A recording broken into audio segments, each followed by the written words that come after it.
أعوذ بالله من الشيطان الرجيم. بسم الله الرحمن الرحيم. حافظوا على الصلوات والصلاة الوسطى وقوموا لله قانتين. فإن خفتم فرجالا أو ركبانا فإذا أمنتم فاذكروا الله كما علمكم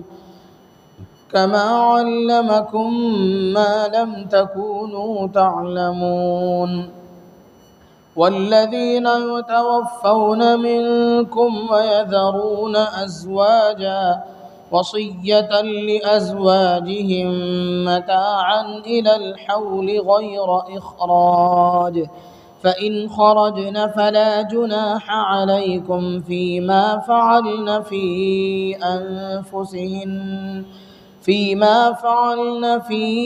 أنفسهن من معروف والله عزيز حكيم.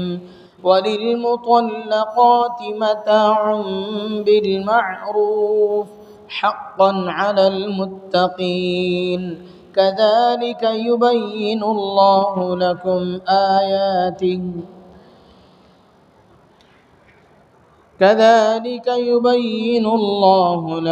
آياته لعلكم تعقلون. صدق الله العظيم. حافظوا على الصلوات والصلاة الوسطى وقوموا لله قانتين. خبردار رہو سب نمازوں سے اور بیچ والی نماز سے، اور کھڑے رہو اللہ کے آگے ادب سے۔ فَإِنْ خِفْتُمْ فَرِجَالًا أَوْ رُكْبَانًا، پھر اگر تم کو ڈر ہو کسی کا تو پیادہ پڑھ لو یا سوار۔ فَإِذَا أَمِنْتُمْ فَاذْكُرُوا اللَّهَ كَمَا عَلَّمَكُمْ مَا لَمْ تَكُونُوا تَعْلَمُونَ، پھر جس وقت تم امن پاؤ یاد کرو اللہ کو جس طرح کہ تم کو سکھایا ہے جس کو تم نہ جانتے تھے۔ وَالَّذِينَ يُتَوَفَّوْنَ مِنْكُمْ وَيَذَرُونَ أَزْوَاجًا، اور جو لوگ تم میں سے انتقال کر جائیں اور چھوڑ جائیں اپنی بیویاں، وصیۃ لأزواجہم متاعا الی الحول غیر اخراج، تو وصیت کر دیں اپنی عورتوں کے واسطے خرچ دینا 1 برس تک بغیر نکالنے کے گھر سے۔ فإن خرجن فلا جناح علیکم فیما فعلن فی انفسہن من معروف، پھر اگر وہ عورتیں خود نکل جائیں تو انہوں نے جو اپنے معاملے میں اچھی بات کی ان پر کوئی گناہ نہیں۔ واللہ عزیز حکیم، اور اللہ تبارک و تعالی زبردست ہیں، حکمت والے ہیں۔ وَلِلْمُطَلَّقَاتِ مَتَاعٌ بِالْمَعْرُوف، اور طلاق دی ہوئی عورتوں کے لیے واسطے خرچ دینا ہے قاعدے کے موافق۔ حقاً علی المتقین، لازم ہے پرہیزگاروں پر۔ كَذَلِكَ يُبَيِّنُ اللَّهُ لَكُمْ آيَاتِهِ لَعَلَّكُمْ تَعْقِلُونَ، اسی طرح اللہ تبارک و تعالی بیان فرماتے ہیں تمہارے واسطے اپنے حکم تاکہ تم سمجھ لو۔ محترم بزرگوں، دوستو، گزشتہ آیات میں طلاق سے متعلق باتیں بیان کی گئیں۔ اس آیت میں اللہ تبارک و تعالی نے نماز کی تاکید فرمائی ہے، اور نماز میں بھی درمیانی نماز اس کی زیادہ تاکید اس آیت میں بھی آئی ہے، اور احادیث میں بھی بہت سے مقامات پر درمیانی نماز کی بڑی تاکید آئی ہے۔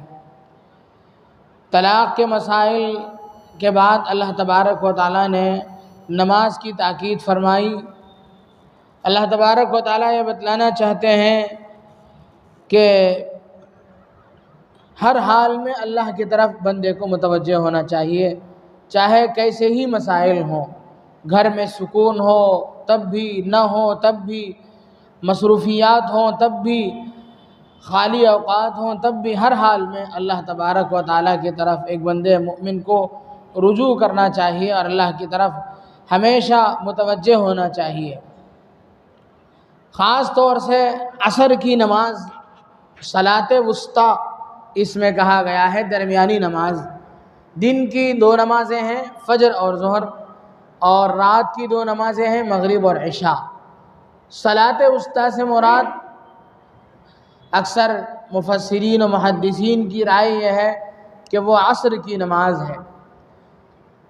خاص طور پر عصر کی نماز کی تاکید قرآن کی اس آیت میں بھی اور احادیث میں بھی، بہت ساری احادیث میں اس کا تذکرہ کیا گیا۔ ایک حدیث میں فرمایا گیا من فاتت صلاۃ العصر فکأنما عثر اہلہ ومالہ، کہ جس کی عصر کی نماز فوت ہو گئی اس کے لیے اتنا بڑا خسارہ اور اتنا بڑا نقصان سمجھا جائے گا جیسا کہ کسی کا مال سارا برباد ہو گیا ہو اور کسی کا پورا گھرانہ اجڑ گیا ہو۔ جیسی پریشانی اور جیسا ٹینشن اسے اس موقع پر لینا چاہیے، اسی طرح کا ٹینشن اور اسی طرح کی سنجیدگی اسے ایسے موقع پر بھی لینا چاہیے جب عصر کی نماز چھوٹ جائے۔ عصر کی نماز خاص طور سے اس کی تاکید اس لیے کی گئی کہ یہ موقع بازار میں خرید و فروخت کا، دنیاوی مصروفیات کا ہوتا ہے، اس لیے اس نماز کی بڑی فضیلت بیان کی گئی ہے۔ عصر کی نماز اس کی بڑی فضیلت بیان کی گئی۔ بعض روایتوں میں آتا ہے کہ فجر اور عصر دو نمازوں کی زیادہ اہمیت ہے۔ فجر کی نماز اور عصر کی نماز میں فرشتوں کی ڈیوٹیاں تبدیل ہوتی ہیں۔ صبح رات والے فرشتے صبح کو فجر کی نماز کے وقت جاتے ہیں اور دن بھر والے فرشتے آتے ہیں، اور عصر کی نماز کے موقع پر دن بھر والے فرشتے جاتے ہیں اور رات کے فرشتے آتے ہیں۔ اللہ تبارک و تعالیٰ فرشتوں سے بھی زیادہ علم رکھنے والے ہیں، باوجود اس کے فرشتوں کو چونکہ ڈیوٹی پہ لگا رکھا ہے، اس لیے فرشتوں سے سوال کرتے ہیں کہ تم نے میرے بندوں کو کیسے پایا؟ تو فرشتے اللہ تبارک و تعالیٰ سے وہی عرض کرتے ہیں جس حال میں انہوں نے بندوں کو چھوڑا ہے اس کا تذکرہ کرتے ہیں کہ یا اللہ ہم جب گئے تھے اس وقت بھی ہم نے ان کو عبادت میں دیکھا، فجر کے موقع پر ہم گئے تھے، اور جب ہم آئے ان کے پاس سے عصر کے موقع پر تب بھی ہم نے دیکھا وہ نماز میں لگے ہیں۔ اللہ تبارک و تعالیٰ سے فرشتے تعریف کرتے ہیں اللہ کے بندوں کی۔ تو اس لحاظ سے فجر اور عصر کی نماز کی بڑی تاکید قرآن اور احادیث میں آئی ہے، اس لیے اس کا زیادہ اہتمام ہونا چاہیے۔ فرمایا حافظوا علی الصلوات، تمام نمازوں کی پابندی کیا کرو، والصلاۃ الوسطی، اور بطور خاص درمیانی وقت کی نماز کی زیادہ اس کی محافظت کرو، پابندی کرو۔ نماز ایک اہم ترین چیز ہے، ایمان کے بعد ایک مسلمان کے لیے نماز سے بڑی کوئی چیز نہیں ہے۔ احادیث کے ذخیرے سے پتہ چلتا ہے کہ جس آدمی کی نماز صحیح ہے اس کے سارے اعمال صحیح ہیں، اور جس کی نماز میں کوتاہی ہے، جو نماز میں کوتاہی کرنے والا ہو، سستی کرنے والا ہو، ٹال مٹول کرنے والا ہو، نماز میں پس و پیش کرنے والا ہو، بس وہیں سے آپ اس کا حساب لگا سکتے ہیں کہ وہ دوسرے معاملات میں بھی ایسا ہی ہو سکتا ہے۔ اس لیے نماز کی بڑی تاکید حدیث پاک میں، قرآن اور احادیث میں نمازوں کی بڑی تاکید، یہاں تک کہ ہر حال میں نماز کا حکم دیا گیا۔ آگے آیت آ رہی ہے جس میں میدان جنگ میں بھی نماز چھوڑنے سے منع کیا گیا، میدان جنگ میں نماز پڑھنے کے طریقے بتلائے گئے۔ اس کا مطلب یہ ہے کہ میدان جنگ بھی وہ جنگ کی حالت بھی وہ حالت نہیں ہے جس سے نماز سے انسان کو مفر ہو، نماز سے انسان اپنی جان چھڑا سکتا ہو، نہیں، آخری حالت تک آدمی کو نماز کی تاکید کی گئی۔ حضرات صحابہ کرام نماز کے بڑا اہتمام کرنے والے تھے۔ ہم لوگ چھوٹے چھوٹے بہانے سے نمازوں کو چھوڑ دیتے ہیں، خوشی کا موقع ہو تب نماز کی چھٹی، غم کا موقع ہو تب نماز کی چھٹی، مصروفیت کا وقت ہو تب نماز کی چھٹی، سستی سے ویسے ہی فری وقت ہے آسانی سے بیٹھے بیٹھے نماز چھوڑ دیتے ہیں۔ نماز کا بڑا اہتمام ہونا چاہیے۔ اور آگے فرمایا حافظوا علی الصلوات والصلاۃ الوسطی وقوموا للہ قانتین، اور نماز کے لیے خشوع اور خضوع کے ساتھ کھڑے ہو جاؤ، خشوع کرنے والوں کے ساتھ کھڑے ہو جاؤ۔ قانت کہتے ہیں خاموش رہنے والے کو، بعض لوگوں نے کہا قانت کے معنی ہے اللہ کی اطاعت کرنے والے کو، بعض لوگوں نے کہا قانت کے معنی ہے اللہ کے سامنے جھکنے والا۔ خلاصہ یہ ہے کہ خشوع اور خضوع جس کے اندر ہو اسے کہتے ہیں قانت۔ قوموا للہ قانتین، اللہ کے لیے خشوع کرنے والوں کے ساتھ نماز پڑھو۔ خشوع کیا ہے؟ آدمی ہر ارکان کو اطمینان کے ساتھ ادا کرے، پورے اطمینان کے ساتھ نماز پڑھے۔ حضرات صحابہ کرام رضوان اللہ تعالی علیہم اجمعین فرماتے ہیں کہ ہم لوگ اللہ کے نبی صلی اللہ علیہ وسلم کے ساتھ ایک مرتبہ مسجد نبوی میں بیٹھے ہوئے تھے، آپ علیہ السلام نماز سے فارغ ہوئے اور آپ ہماری طرف منہ کر کے بیٹھے تھے۔ ایک صاحب آئے جن کی جماعت کی نماز چھوٹ گئی تھی، وہ آئے اور نماز انہوں نے جلدی جلدی پڑھی اور نماز سے فارغ ہو کر کے جانے لگے۔ آپ نے ان کو بلایا اور فرمایا کہ قم فصلی فإنک لم تصلی، جاؤ نماز پڑھو، تم نے نماز نہیں پڑھی۔ وہ صحابی گئے اور پھر جس طریقے سے انہوں نے نماز پڑھی اسی طریقے سے دوبارہ نماز پڑھے۔ اللہ کے نبی صلی اللہ علیہ وسلم نے ان کو دوبارہ بلایا اور کہا جاؤ قم فصلی فإنک لم تصلی، جاؤ نماز پڑھو دوبارہ، تم نے نماز نہیں پڑھی۔ پھر وہ صحابی گئے، پھر تیسری مرتبہ انہوں نے نماز پڑھی، پھر اللہ کے نبی صلی اللہ علیہ وسلم نے اسی طرح کا ارشاد فرمایا۔ پھر آگے آپ نے ان کو تاکید فرمائی کہ نماز پڑھنے کا یہ طریقہ نہیں ہے کہ جلدی سے رکوع کر رہے ہوں، جلدی سے بہت ہی تیزی کے ساتھ پڑھ رہے ہوں، جیسے کوّا ٹھونگ مارتا ہے اس طریقے سے سجدہ کر رہے ہوں۔ پورے اطمینان کے ساتھ نماز پڑھا جائے، پورے اطمینان کے ساتھ۔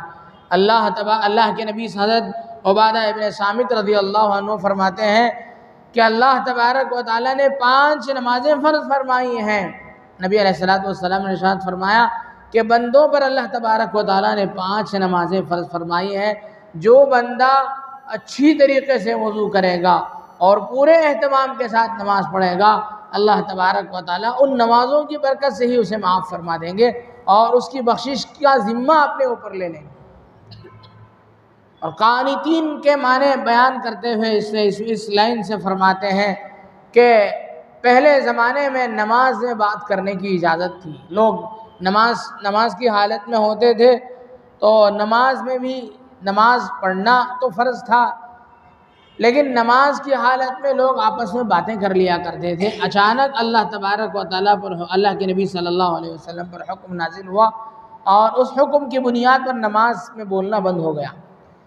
ایک صحابی جن کو اس کا علم نہیں تھا وہ آئے اور انہوں نے نبی علیہ السلام کو نماز کی حالت میں سلام کیا، آپ نے جواب نہیں دیا، وہ پریشان ہو گئے۔ حضور علیہ السلام کے ساتھ حضرات صحابہ کرام کو عشق کے درجے کا تعلق تھا، آپ کی ادنا سی ناراضگی پر پریشان ہو جاتے تھے صحابہ کرام، آپ کی ادنا سی بے التفاتی پر، آپ کی ادنا سی بے توجہی پر صحابہ بے چین ہو جاتے تھے۔ کیا ہوا حضور کو؟ حضور ہمارے سلام کا جواب نہیں دے رہے ہیں۔ پریشان ہو گئے وہ صحابی، انہوں نے کسی دوسرے کے پاس جا کر کے انہوں نے سلام کیا، انہوں نے بھی بے رخی کی، وہ بھی نماز میں لگے رہے۔ نماز سے فارغ ہونے کے بعد وہ بے چین صحابی کسی صاحب کے پاس پہنچے، انہوں نے کہا کہ کیا ہوا آج کوئی مجھے سلام کا جواب نہیں دے رہا ہے، میں سفر میں گیا ہوا تھا، آیا ہوا ہوں، حالت ہی دیگرگو ہو گئی ہے۔ تو ان صحابی نے ان کو سمجھایا کہ اب نماز میں بولنا بند ہو گیا ہے، اب نماز میں بات کرنے کی اجازت ختم کر دی گئی ہے۔ یہی وجہ ہے کہ آپ کے سلام کا جواب نہ نبی علیہ السلام نے دیا، نہ صحابہ کرام نے آپ کے سلام کا جواب دیا، اس لیے اب سے نماز میں بولنا بند ہے۔ تو یہ فرمایا گیا اس آیت میں قوموا للہ قانتین کہ خاموشی کے ساتھ نماز میں کھڑے ہو جاؤ، اس سے پہلے نماز میں بولنے کی اجازت تھی۔ آگے فرمایا فَإِنْ خِفْتُمْ فَرِجَالًا أَوْ رُكْبَانًا فَإِذَا أَمِنْتُمْ فَاذْكُرُوا اللَّهَ كَمَا عَلَّمَكُمْ مَا لَمْ تَكُونُوا تَعْلَمُونَ۔ اگر ایسی حالت ہے نماز میں، نماز کا موقع آ گیا، خوف و ہراس کا عالم ہے، پریشانی ہے، جنگ کا موقع ہے، ایسا موقع ہے تو کیا کیا جائے؟ تو کہتے ہیں فَإِنْ خِفْتُمْ، اگر خوف کا ماحول ہو، اگر تمہیں ڈر ہو، دشمن کے گھیرے میں تم لوگ ہو، دشمن تمہیں گھیرا ہوا، تم دشمن کے گھیرا بندی میں تم ہو اور اسی عین لڑائی کے وقت میں نماز کا وقت آ جائے تو کیا کریں؟ فرمایا فَإِنْ خِفْتُمْ فَرِجَالًا، تو کیا کرو؟ جس حال میں ہو اسی حال میں کھڑے کھڑے نماز پڑھ لو۔ ایسا نہیں ہے کہ تم نماز تکبیر بن کر کے نماز پڑھ رہے ہو، رکوع بھی کر رہے ہو، سجدہ بھی کر رہے ہو، ایسا نہ ہو، بلکہ کھڑے کھڑے اشارے سے نماز پڑھ لو۔ او رکبانا، یا سواری پہ ہو، گھوڑے پہ ہو، عین اسی وقت نماز کا وقت آ گیا، گھوڑے کی حالت میں گھوڑے میں بیٹھے بیٹھے نماز اشارے سے پڑھ لو۔ اس کے لیے الگ سے اہتمام سے اترنے کی اور زمین پر سجدہ کرنے کی اور پیٹھ کو جھکانے کی ضرورت نہیں، کمر کو جھکانے کی ضرورت نہیں ہے، اسی حال میں۔ مطلب یہ ہوا کہ کسی بھی حال میں نماز چھوڑنے کی اجازت ہرگز نہیں ہے۔ جنگ کی حالت میں بھی جب نہیں ہے تو وہ کون سا موقع ہو سکتا ہے جس میں نماز کی چھوٹ ہو سکتی ہے؟ انسان جب سے بالغ ہوتا ہے اس وقت سے اس پر نماز کی فرضیت ہو جاتی ہے، نماز اس پر فرض ہو جاتی ہے، اور جب تک اس کے ہوش و حواس صحیح رہتے ہیں، اس کا دماغ صحیح رہتا ہے، جب تک اس کے ہوش و حواس صحیح رہتے ہیں اس وقت تک نماز اس پر فرض ہے۔ جس وقت وہ اپنے کنٹرول سے باہر ہو جاتا ہے اس وقت نماز اس کے ہاتھ سے اس کے ذمے سے ختم ہوتی ہے۔ اس وقت تک جب وہ نماز کا وقت آیا، جس وقت نماز کا وقت آیا اسی وقت اسے نماز پڑھنا ہے۔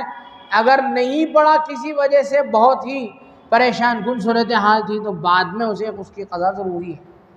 جنگ خندق کا موقع تھا، اللہ کے نبی صلی اللہ علیہ وسلم اور حضرات صحابہ کرام میدان کارزار میں تھے، عین لڑائی کے وقت میں نماز کا وقت آ گیا، دشمنوں نے گھیرے رکھا تھا، حضرت عمر ابن خطاب رضی اللہ عنہ نے کفار کو گالیاں دی، کیسے دشمن ہیں، کیسے ناہنجار ہیں جن کی وجہ سے نماز ہماری چھوٹ رہی ہے۔ اور اسی حال میں وہ اللہ کے نبی صلی اللہ علیہ وسلم کے پاس آئے اور کہا کہ یا رسول اللہ، عصر کی نماز ہماری اب تک نہیں ہوئی ہے، صلاۃ وسطیٰ ہم سے چھوٹ رہی ہے، درمیانی نماز ہم سے چھوٹ رہی ہے، دشمن ہمیں چھوڑ نہیں رہا ہے۔ اللہ کے نبی صلی اللہ علیہ وسلم نے بھی ان کا کفار کے لیے بددعا دی، فرمایا ان کے گھر اور ان کے قبر آگ سے بھر جائیں جنہوں نے ہمیں نماز پڑھنے نہیں دیا۔ پھر اللہ کے نبی صلی اللہ علیہ وسلم اور حضرات صحابہ کرام سب متوجہ ہو کر کے وضو کیے۔ جب تھوڑی سی اطمینان کا موقع ملا تو اسی وقت ان لوگوں نے وضو کیا اور نماز میں کھڑے ہوئے تو حضرات صحابہ کرام کہتے ہیں کہ ہم نماز عصر میں تھے اس حال میں کہ سورج غروب ہو چکا تھا۔ یعنی نماز پڑھنا ہی پڑھنا ہے، اس کے لیے کوشش کرنی ہے، کرتے کرتے اگر وقت نکل گیا تو کوئی بات نہیں۔ اس حال یہاں تک نماز کا اہتمام حضرات صحابہ کرام رضوان اللہ تعالی علیہم اجمعین کے ہاں تھا، اس لیے کہ نماز کے بغیر کسی مسلمان کی ایمان کا کوئی اعتبار نہیں۔ کفر اور اسلام اور کفر کے درمیان کوئی چیز تمیز کرنے والی ہے تو وہ نماز ہے۔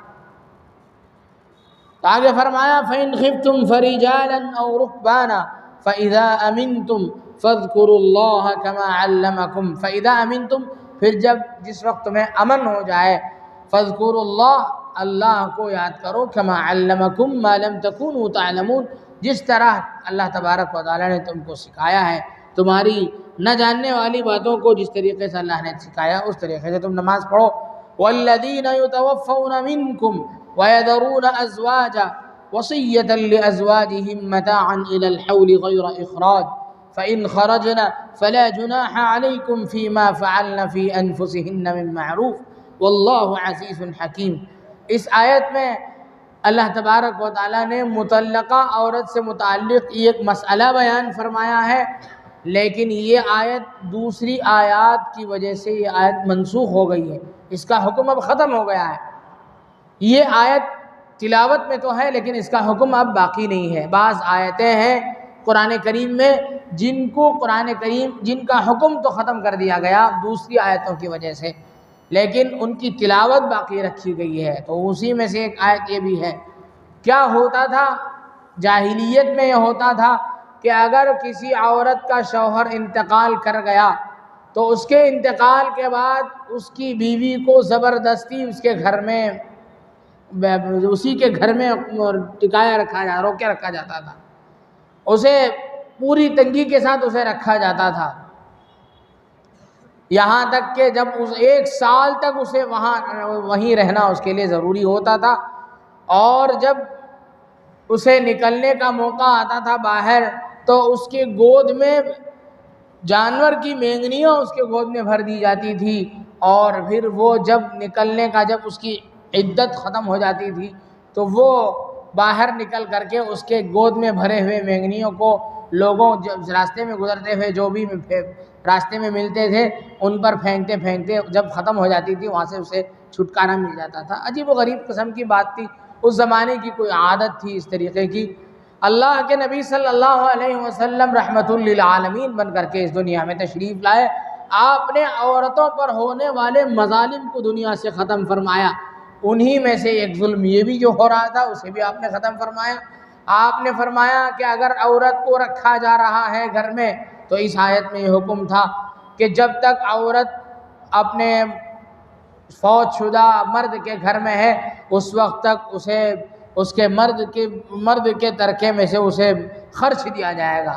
1 سال تک اگر وہ گھر میں ہے تو 1 سال تک کے لیے اسے کھانے پینے کا نظم اس کے شوہر کے ترکے میں سے ملے گا اور وہ اسی میں سے خرچ کرتے رہے گی، اور اس کے بعد عدت ختم ہونے کے بعد وہ اپنے شوہر کے گھر سے باہر جائے گی۔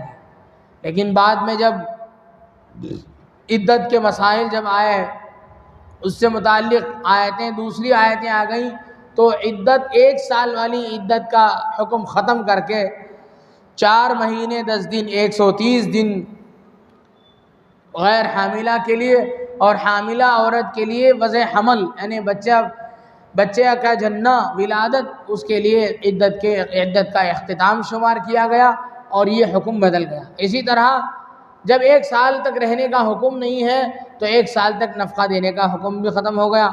جب تک عدت میں رہے گی اور اس کے جب ترکے میں سے اس کا حصہ مل گیا، عورت کو باقاعدہ اپنے وفات ہونے والے شوہر کے مال میں سے اس کے لیے باقاعدہ حصہ قرار دے دیا گیا، تو بس اسی حصے میں وہ اپنا گزارا کرے گی باقیہ زندگی۔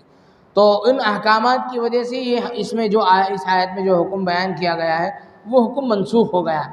بس اس کا ترجمہ دیکھ لیا جائے، والذین یتوفون منکم، جو لوگ تم میں سے انتقال کر جائیں، وَيَذَرُونَ أَزْوَاجًا، اور چھوڑ جائیں اپنی عورتوں کو، وَصِيَّةً لِأَزْوَاجِهِمْ مَتَاعًا إِلَى الْحَوْلِ غَيْرَ إِخْرَاجٍ، اس کے لیے ضروری ہے اس شوہر کے لیے اپنی بیویوں کے لیے وصیت کرنا 1 سال تک کے لیے خرچ دینے کی، بغیر گھر سے نکالے بغیر 1 سال تک ان کو گھر میں رکھ کر کے ان کے لیے پیسے دینے کی وصیت کر کے جائنا۔ فَإِنْ خَرَجْنَا، اگر وہ خود نکل جائیں، فَلَا جُنَاحَ عَلَيْكُمْ فِي مَا فَعَلْنَ فِي أَنفُسِهِنَّ مِن مَّعْرُوفٍ، اور اگر وہ عورتیں خود سے نکل جائیں تو تم پر ان عورتوں نے جو اپنے طور سے اپنے حق میں جو اچھا کام کر لیا ہے ان کی وجہ سے تم پر کوئی گناہ نہیں۔ واللہ عزیز حکیم، اللہ تبارک و تعالی عزیز یعنی زبردست ہیں، حکیم یعنی حکمت والے ہیں۔ وَلِلْمُطَلَّقَاتِ مَتَاعٌ بِالْمَعْرُوفِ، اور طلاق دی ہوئی عورتوں کے واسطے خرچ دینا ہے قاعدے کے موافق، حقاً علی المتقین۔ اس سے پہلے اس کا بیان گزر چکا ہے کہ جس عورت کو طلاق دیا جاتا ہے اس کی 4 شکلیں بتلائی گئیں اور اس کے احکامات بتلائے گئے، تو فرمایا یہ طلاق شدہ عورت کو خرچ دینا یہ ایک متقی انسان کا حق ہے۔ كَذَلِكَ يُبَيِّنُ اللَّهُ لَكُمْ آيَاتِهِ لَعَلَّكُمْ تَعْقِلُونَ، اللہ تبارک و تعالیٰ اسی طریقے سے احکام بیان فرماتے ہیں تمہارے واسطے تاکہ تم سمجھ سکو۔ جو احکام اللہ تبارک و تعالیٰ نے معاملات کے لین سے بیان فرمائے، معاشرت کے لین سے بیان فرمائے اور عبادات کے لین سے بیان فرمائے، ان احکامات کو سمجھ رکھنے والا ہی ان احکامات پر عمل کرے گا اور ان کو سمجھنے کی کوشش کرے گا۔ اللہ تبارک و تعالیٰ سے دعا ہے کہ اللہ تبارک و تعالیٰ ان آیات کے ذیل میں جو باتیں کہی گئیں کہنے والے کو بھی سننے والوں کو بھی عمل کی توفیق نصیب فرمائے۔ آمین۔ وآخر دعوانا ان الحمد للہ رب العالمین۔